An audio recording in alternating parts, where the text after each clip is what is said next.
What's in a word? Welcome. Pride. 1,000 years of persecution. Legacy. Honor. 365,000 days of unprovoked hatred. Home. People. 8,760,000 hours tinged with fear. Strangers in strange lands. Communities in exile. Them. Different. Foreigners. Them. Threatened. Frightened.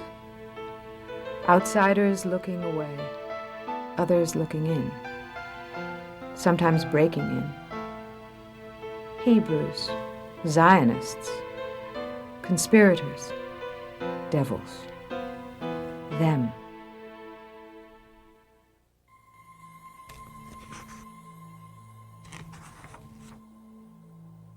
Behind me is the Russian White House. In August 1991, this building served as a symbol of democracy.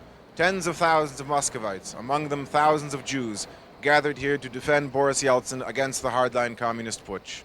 In October 1993, the symbolism of this building was reversed. No longer the symbol of democracy, it was now the symbol of communist hardliners, fascist and anti-Semitic elements bent on destroying democracy and turning back the clock. This is the Moscow Municipal Building, directly across from the White House. When the mob seized the building, the highest-ranking government official in the building was Deputy Mayor Alexander Braginsky. The mob soon recognized him and seized him and began to beat him severely. They called him Žid, Kaik, Jew, Zionist, Mason. They dragged him across this street, bloodied, and it seemed for a few moments that they might lynch him on the spot. The leader of the rebellion, Vice President Alexander Rudskoy, is no anti-Semite. But supporting Rudskoy in the parliament were ragtag elements who were openly anti-Semitic. One of these groups was led by a fascist named Alexander Barkashov. Barkashov made it clear that he had compiled lists of Jewish leaders and activists, and once they had taken control of the city, they knew how to deal with the Jews. The mood was so ugly, and the crowd so evilly triumphant in their hatred of the Jews, that the scene called to mind the Tsarist-era pogroms from before the revolution. It was not a day to be Jewish on the streets of Moscow.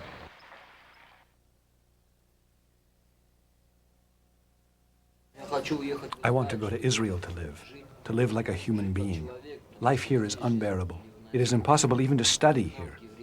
They treat us Jews with disdain. Should we let you continue your education? You will probably leave. Even if we get a good education and can find a job, as I did, it is impossible to work here. My salary was so small I could not make ends meet. My parents are professionals of the highest qualification, but they cannot work here. Nobody needs their ideas. Because they are Jewish, they were laid off. And it is scary to live in Tashkent now. Uzbeks are threatening us all the time. We will kill you all. We will throw you all out. We will make such a life for you that you will have to leave.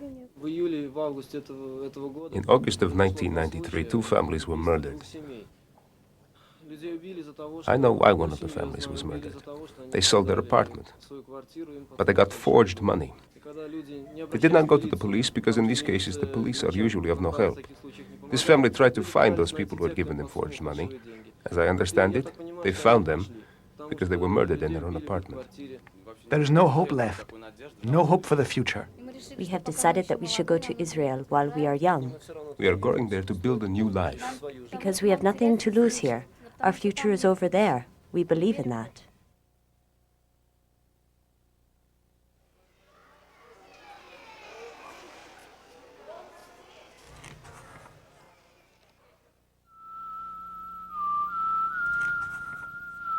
They come from Uzbekistan, Tajikistan, Kazakhstan, and Kyrgyzstan. From cities like Tashkent, Samarkand, and Bukhara, Dushanbe, Almaty, and Bishkek. Their luggage stitched together like they stitch together a living. They can only take 40 kilos from a lifetime. They are 5 generations of Central Asian Jews bound for Israel. One of them is Leonid Sandler, a 73-year-old shrunken warrior. 13 of those medals are from Stalin. Sandler needs vital medical care. The country he defended for most of his life, with his life, can't provide it. A nurse fumbles through her black bag, searching for something to give him. As his strength ebbs, his wife's resolve grows stronger.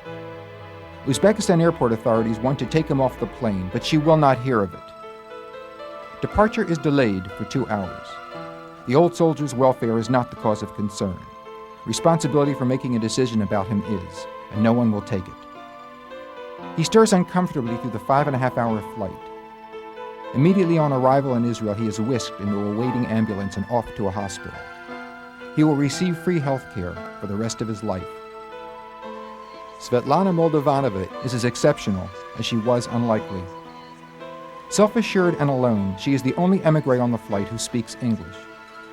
Wise beyond her 18 years, she tells me why she is going to Israel. Sveta's grandmother fled to Bishkek from Kiev in 1941 after witnessing the Nazis' mass murder of her parents and family at Babi Yar. With more warning, Sveta left Bishkek as the danger of being a Jew increased. She is excited by the opportunity of getting an excellent education. On her first full day in Israel, she enrolled at Hebrew University. I think I will live in Yerushalayim, she tells me. I cannot be serious and have fun at the same time, and I want to be serious. If you come here, you do not pretend more. You are at home. Tasting a cold drink she has prepared for me before handing it over, she erupts into laughter. The citrus concentrate she thought she poured was salad oil. True to expectations, Sveta has mixed oil and water and found happiness.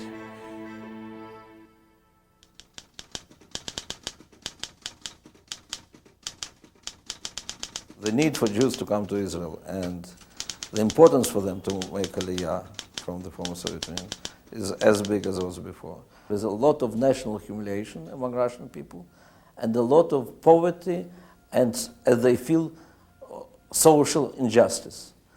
And as a result, leaders who will emerge inevitably will be playing on the slogans of National Socialism. And I think all this together is making some very powerful analogies to the stage in which it was in the Weimar Republic, when many people couldn't believe that this civilized country can become so anti-Semitic, and we're not taking it seriously. And those who came with these populist slogans of National Socialism seized the power, closed the country, and we know what happened then. One day we can find out that these unique opportunities are lost, and then we will say why we didn't fight at that moment when it was possible. This battle for bringing and absorbing of millions of Soviet Jews cannot be won by Israelis or Russian Jews or American Jews separately. It's the struggle of all of us.